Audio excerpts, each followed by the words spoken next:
Hey Jason, how are you? How's it going? Oh, I'm doing all right considering the circumstances. Yeah. So tell us a little bit about yourself. I am worship pastor at a medium-sized Baptist church, Southern Baptist Church in the Birmingham, Alabama area. And we run about 200 to 250 on Sunday mornings. Okay. And I'm full-time here. And so we have a band, we have a choir, we have all, pretty good rotation of musicians, good little stable of musicians, and we have youth band, and the worship ministry was very vibrant. I mean, it still is in the Yeah. even though it's kind of moved online right now, but it was very vibrant, and we were working on a big Easter thing until just recently. Yeah. So how have you guys had to react to all of this quarantine, self-distancing, all that good stuff? It's been really unique situation, mainly because there's nothing to reference back to. There's no point in the future where you know a senior minister, because like I'm the type person that when there's something that I don't know how to do in ministry, I ask somebody who's Mhm. been in ministry longer than me or who has more experience than I do, and I'm pretty quick to admit when I don't know what I'm doing, and I try to reach out for wisdom. And I've been doing that in this situation. And what I found is, like, even pastors who've been pastoring for 30 years, like, they're right there in the same boat that I am. I had a conference call with some other worship pastors, some of which have been, full-time worship pastors for years longer than me. And, and I was asking them what they're doing. And we're all kind of scratching our heads together as far as how do we, how do we move forward with our online services? Do we limit the number of people? How do we pastor our people through this when we can't even see Mhm. them? We can't visit Mhm. them in the hospital.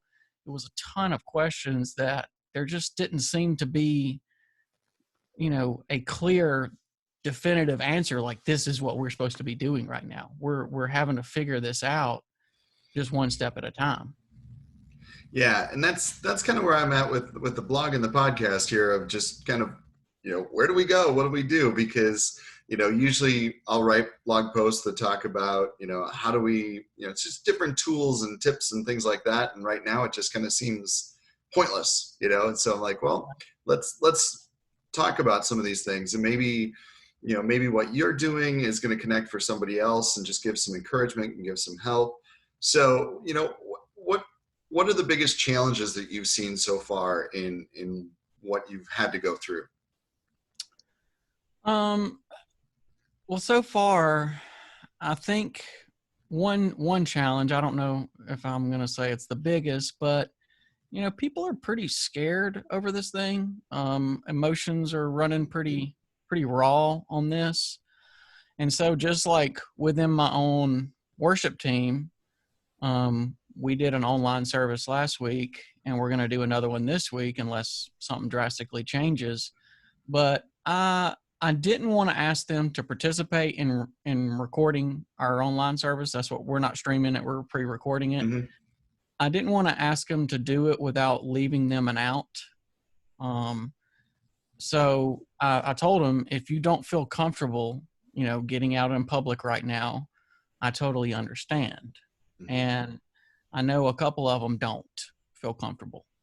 And so trying to, because people have, very strong opinions on this one way or the other. Well, we shouldn't, we should be having church no matter what the government says, Right. or we should do exactly what the government says. We shouldn't have anything, where I'm at, we're banned from having 10 or more people meet. And, I'm sure, we have some people who feel like we shouldn't even be at the church building at all. Mm-hmm. Mm-hmm. I'm up here right now. We have only two other people up here, so we're, pretty spread out. But my whole point is that's been a kind of a challenge, is like, how do I strike a balance with my people on, you know, I don't want to ask them to do something that they don't feel comfortable with. And if Mm-hmm. they say no, well, then they feel guilty. I want them to feel safe, and not feel guilty if they don't want to come and participate in the online service. So that's one challenge. Another challenge, which is the one that I've been thinking about probably the most as far as specific to music making, is our choir was getting ready for a huge Easter musical. Mm-hmm. And I've struggled in the past to get decent numbers with the choir. And this spring was I guess I dialed it in the right way. And we finally had a Yeah. really good number. I had to add chairs to the choir loft. The choir loft was full. We were having great, rehearsals every Sunday night. People were excited about it. They were inviting people for it. And we've worked hard on it. And now it's like, well, what do I do with it? Mm-hmm. Already missed a couple rehearsals, probably going to miss more. And we don't know when this whole thing is going to be over. So it's like, I can't set a date in the future. Right. Do I just put it in my pocket until next Easter? I'd hate to do that, but I feel helpless basically to do anything about that situation that they worked so hard for it, and then now we don't get to do it. I thought about videoing it, but that just doesn't, it's just not the same. Mm-hmm. And then we'd have a lot more than 10 people here. So that's out already. And then probably the hardest thing that I've been trying to figure out is how to actually pastor people through this situation when I can't even actually see them in person. Funerals, going hospital visits, we can't, as pastors, that's, we're usually going to hospitals and funerals and weddings. It's part of our job, and now we can't. So the only thing I'm left to do as far as contact is over the phone, making phone calls, writing letters. I've been writing letters this morning, like snail mail, Yeah. Good. going back to that, and really putting some time into some nice letters, and just checking on folks. But I really feel like my hands are tied in a lot of ways with that kind of stuff. But our online presence has definitely stepped up with social media and everything like that, because it's about all we have as far as trying to keep everybody connected. So had you guys been doing anything with streaming or recording worship services ahead of time, and now it's just kind of stepping it up, or was this something where you just had to build it from scratch? We had done, like, I had on our social media in the past, and I'm so glad we had done some things like this before, but in the past I had a series of like videos that our worship team made. Mm-hmm. I called it the worship library. And usually I would use it if I was going to introduce a song on Sunday. We'd shoot a little video and with the new song in it and with our people. And sometimes it was like a hymn arrangement or something, our own hymn arrangement. Sometimes it was a contemporary song of some type. And we would put that on our social media, and people really loved them. And so that would be the way we introduced new songs. But since I had done that before, as soon as all this kind of hit, I was like, well, that's what we're going to do for our services. So we pre-recorded Sunday service last Wednesday, Mm-hmm. and we did a Facebook and YouTube premiere where you can, it acts just like a live video, but it's not actually live. Mm-hmm. Mainly we did that because I was worried about technical glitches. We're not set up to really do live, and our internet speeds where I'm at churches, Mm-hmm. I wouldn't trust it to do a live upload. And it really worked out pretty good for us. We had a lot of good feedback on the video. So basically we went from, doing a little bit of it to now we're just like going into full videographer mode, like, hours of editing video and audio. And I mean, which I happen to like. I like doing that. but I also miss the actual live service tremendously. I was definitely feeling a huge void missing on Sunday. I mean, it was nice to have the online service, but it just wasn't the same.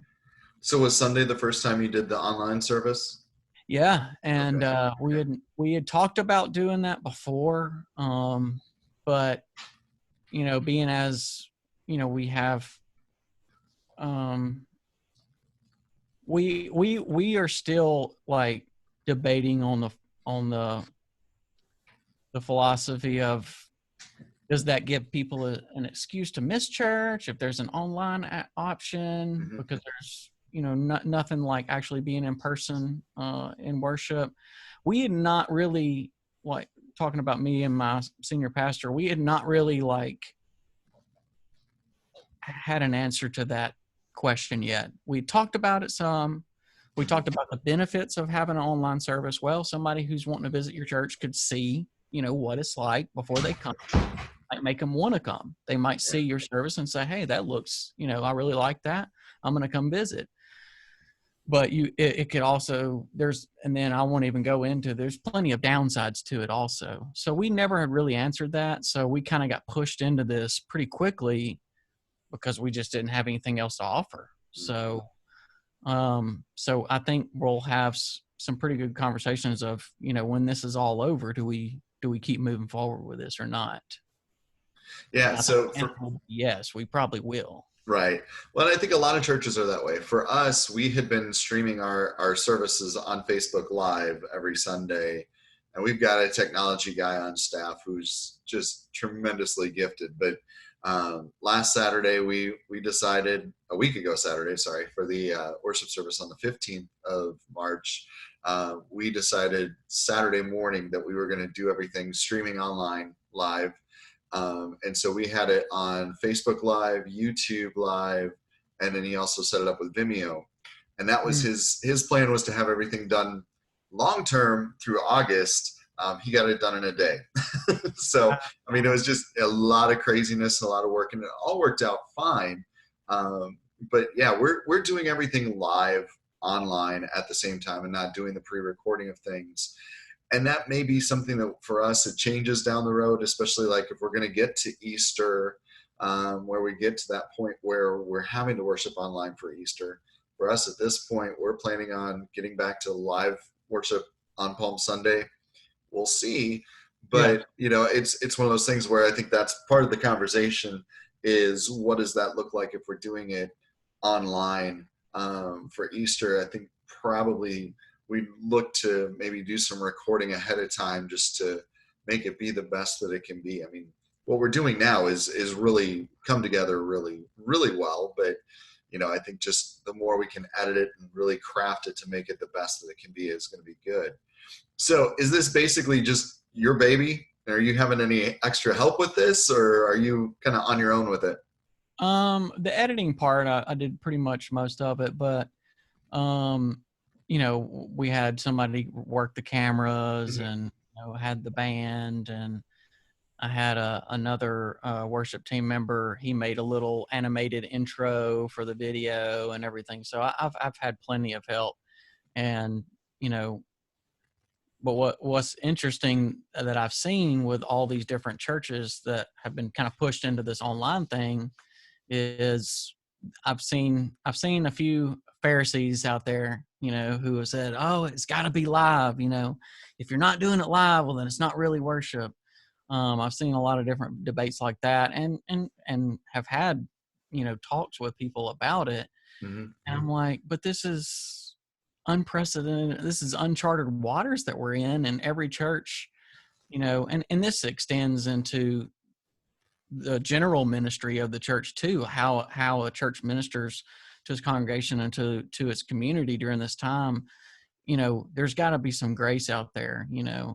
um we're trying to understand this together, and because none of us have ever been through this. So I think, when you see a church doing something that you disagree with, you need to show some grace Mhm. in that. Yeah, I mean, for us, I'm here in Houston, and so we're kind of used to that whole natural disaster thing. I mean, we had Yeah. Hurricane Harvey a couple of years ago, and it's that's that's something you can put your hands on, right? You can go help somebody clear out their house to do work for them physically, and that was one of the things we as a staff were talking about last week of just, you know, how do we do this? What can we do as a church? Well, we really can't be doing a whole lot.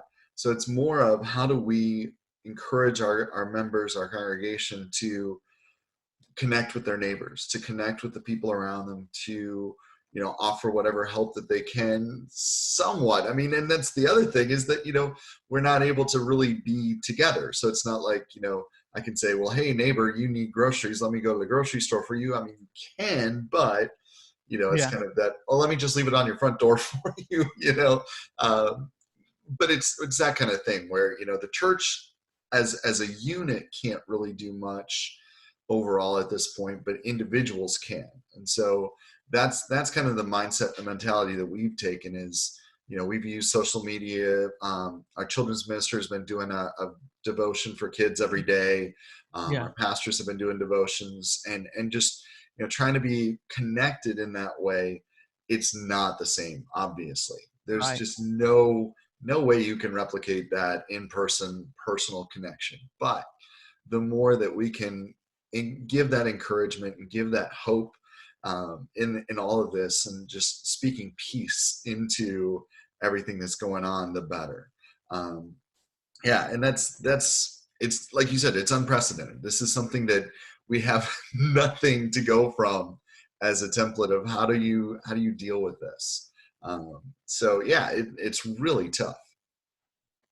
Yeah, and that's something as far as looking to the future when we do are able to finally get back to meeting together again. My prayer is that people will, during this time, missed corporate worship so much that they're more faithful in it when we get to have it again. I'm hoping that people will realize. I mean, even like I've realized this, like that I took it for granted, for so long, being able to corporately meet, with my local body of believers here and be encouraged by being around them. And even just like that first week, we were still meeting, but we told everybody not to shake hands and hug. Hmm. Yep. And I miss that, you Sure. know. And just the small things like that. I'm hoping that when we are able to gather back together again, that we won't take that for granted ever again. Oh yeah, I mean, I've got two daughters, and so that's kind of our been our struggle for the last, well, we're on week 2 of everybody being home. And it's one of those things for my youngest daughters. That's the biggest thing she said is, I miss my friends. Mm, And my wife set up she's in 2nd grade, and so my wife set up a Google Hangout for her and her classmates, and they get to see each other every day, but it's not the same. no, It's getting to see each other and talk to each other, but you're at a distance. And I think even for us here, the restaurants and bars, you can't eat in, you have to drive through or just go in and pick up. And so I think a lot of that of just missing that socialization, that yeah, actual in-person socialization of sitting down and eating a meal together, or let's go to the movies, or let's do this. You can't. I mean, it's just literally not happening. And I think you're right in that of just, I think after all of this calms down, whenever that ends up being, I think we're going to see that a lot more. And I think the church is going to be a huge place of that, of just how do we reconnect with one another. And so I think the more we can start thinking about that and strategizing for, capitalizing on, okay, we've brought in the technology aspect of it, and that's good because we are able to connect on a more global level, of just the bigger picture. But then how do we rebuild and capitalize on that in-person connection, whether that's 2 weeks, 4 weeks, 6 weeks down the road? Because who knows, who knows how long this is going to be.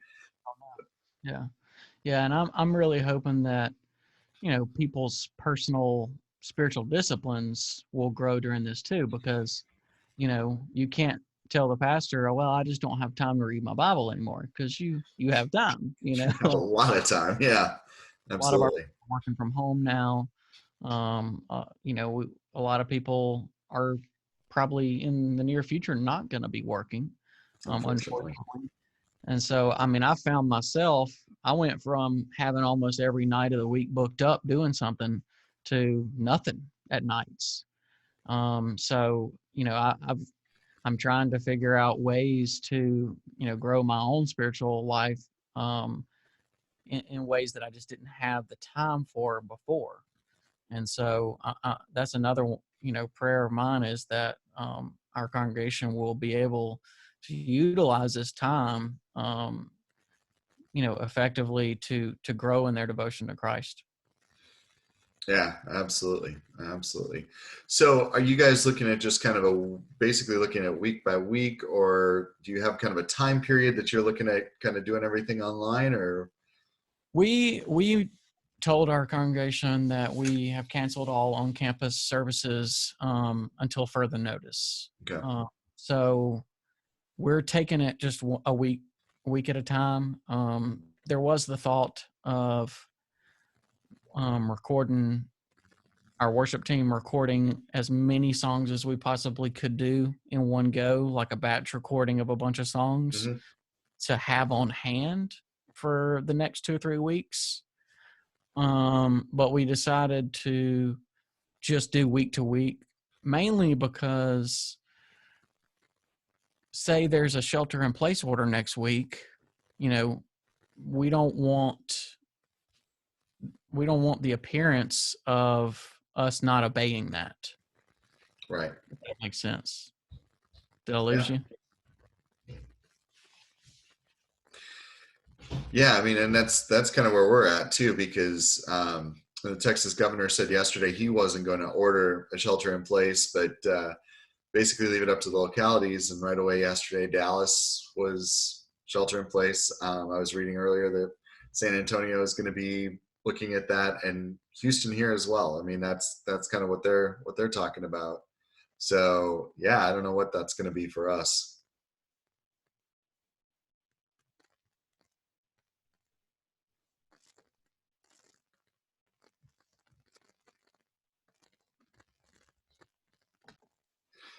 So we're looking at for Houston probably pretty soon. We're sheltering in place, and we don't know how long that's going to be. I mean, for us, we've said through Palm Sunday, because that's when the local leaders had said, you can't be going to the restaurants, So we said, okay, if that's what the government's telling us to do, we'll obey that, and then kind of take it as it goes. So, I mean, for my girls, they're off school through the Tuesday after Easter, which is, Wow.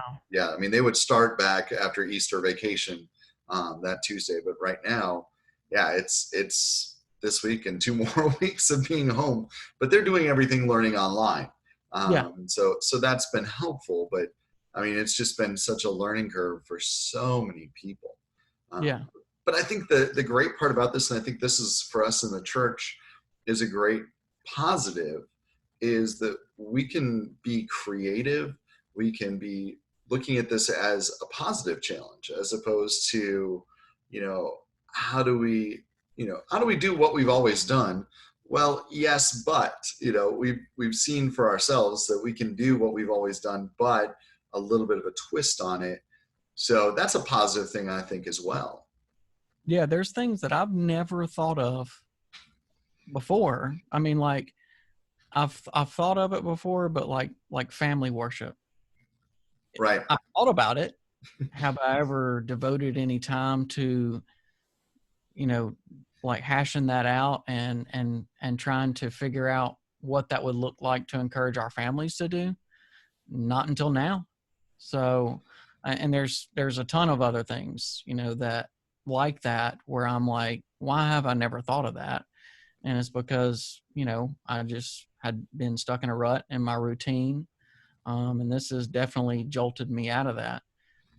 So, in some ways, that is a good thing because this has pushed us to be more creative and come up with solutions.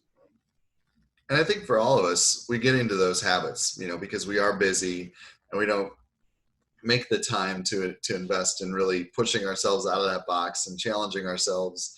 And I think this is obviously for every one of us, we're breaking the box apart. So I think when we get back to some sense of normalcy and routine and regularity, I think we can look back and say, hey, we've actually really pushed ourselves and we are capable of doing something a little bit out of the box, or even a lot out of the box in a lot of cases. So I think that's a good thing. And that's been my prayer all along, is that we're challenged in being creative. But more than just at this point, what does that look like down the road? And so Right. continuing to keep that creativity in what we do. Yeah, most definitely. And then, as far as coming back after this is all over, I'm starting to think, this has given me a little bit more time to plan ahead in the future and think about projects that they were just kind of up in the cloud, like I'll never have time to get to those. Mm-hmm. Well, I should have the time to get to those, writing a drama, a script for a drama, those type things they're very time intensive that I never had time to do. Well, now I might have time to do those type things. Absolutely. Yeah. I mean, and that's the other part that I'm most excited about, is what creatively for individuals comes out of this, whether that's, drama scripts, whether that's music arrangements and compositions and things Mhm. like that. Or, I teach private lessons. So one of the things that I've heard a lot of people talk about is, I'm going to sit down with my guitar that I haven't picked up in years. Cool. That's great. So I think just how much creativity is going to come out of this time, I think is really exciting. Yeah, for sure.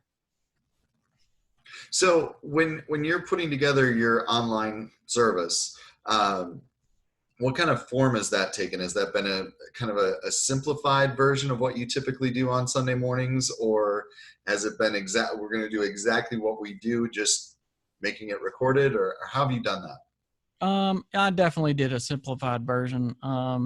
Last Sunday we did just 3 songs, and then the pastor preached his sermon after the 3 songs. And we're doing pretty much the same this Sunday, except that I'm going to have a video of somebody reading a scripture that's going to be in there. Good. And we're looking ahead to Easter Sunday, having we're going to probably end up having somebody get baptized here soon. And Wow. so we're going to have a video of the baptism in the online service, for Easter Sunday. But I'm trying to figure out ways, I've been thinking about the Lord's Supper, communion. How do we do that? I'm trying to think of ways to have people actually participate. I mean, asking them to raise their hands in their homes, asking them to get on their knees, during a prayer in their homes.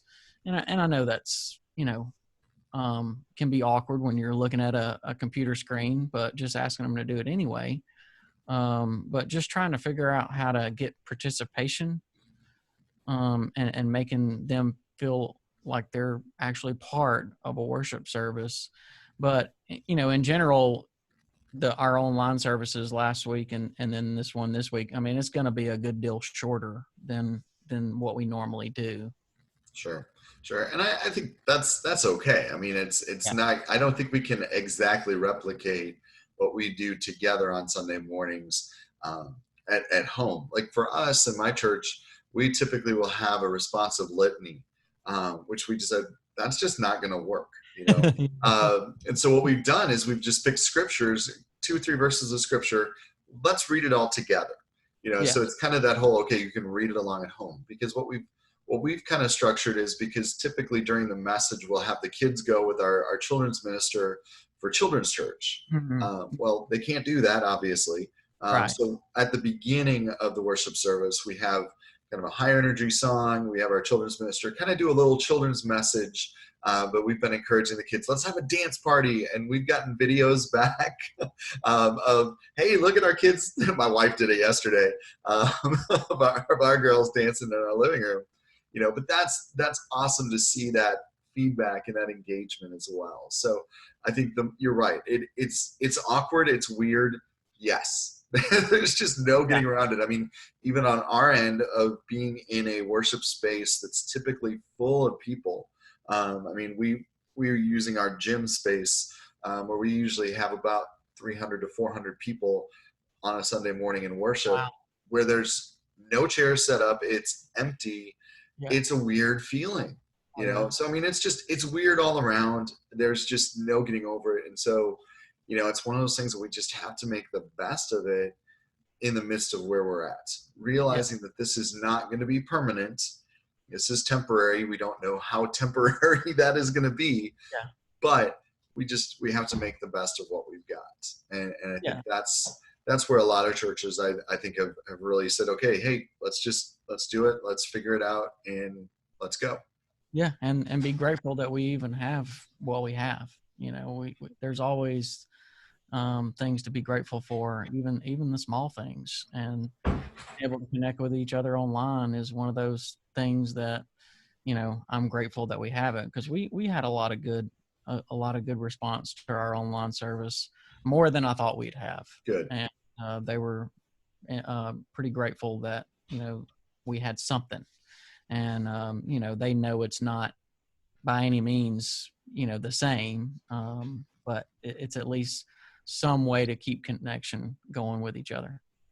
Yeah. I mean, I was even thinking about that last week of just, even if we went back 3 to 5 years, just technology wise with high speed internet, with, everybody being on social media now, it would be so completely different having to go through this even 3 years ago or longer of just, we would be so lost. But now with the advent of technology and the resources available, I mean, it's amazing. It really is. Yeah, it would have been a lot more difficult 5 years ago. You would have had, just a lot less people who are even on social media or whatever, or be able to get on it. So it's definitely, at least there is an online option, and at least we have, the resources that we have to be able to even provide it, because, we're by no means some big mega church or anything like that, but, I've seen other churches, that have never done anything, really struggling to try to get some type of online service up, and just to be able to provide their members something. Yeah, I mean, it's really, kind of one of those things where that's the thing right now. You don't have to have the high definition cameras and all of that set up. I mean, you can basically just use the tools that you've got. I mean, it may not be perfect. It may not be Hollywood level production, but that's okay. That's okay. And I think that's one of the biggest things that I want to give people encouragement on. It doesn't have to be perfect. I mean, honest, most of the time, our Sunday morning worship services aren't completely perfect, and God still works through them. And I think for all of us, that's the reminder that we need to keep giving ourselves over and over again, is it doesn't have to be perfect.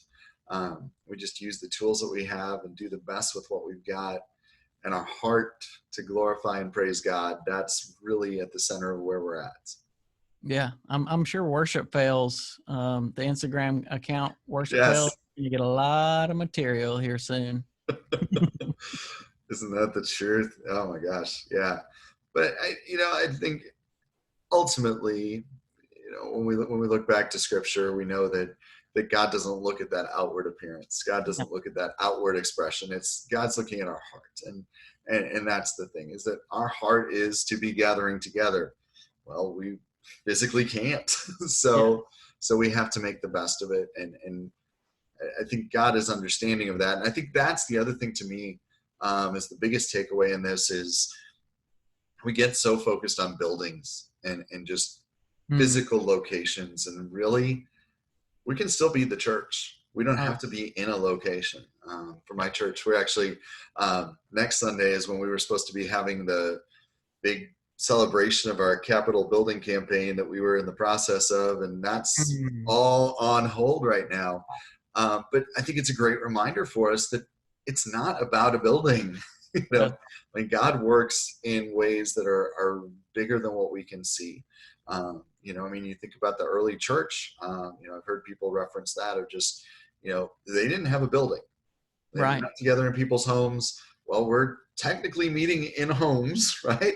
I mean, we're meeting on the tools that we have, and God's going to work through that. I'm convinced of that completely, that God's going to work through those tools, and God's going to use those connections to really, just like you were saying before, of just building up those disciplines, building up those connections, so that then when we're able to get together and meet, what an amazing experience that's going to be. Yes. Amen. He's still Lord of all. He still sits on the throne. Absolutely. Well, Jason, thank you so much for your time. I really appreciate you jumping on the podcast, and our prayers are with you and with all of our other musicians and leaders in the church, that we can use those tools to glorify and praise God. Yeah. If you don't know what to do in this situation, you are not alone.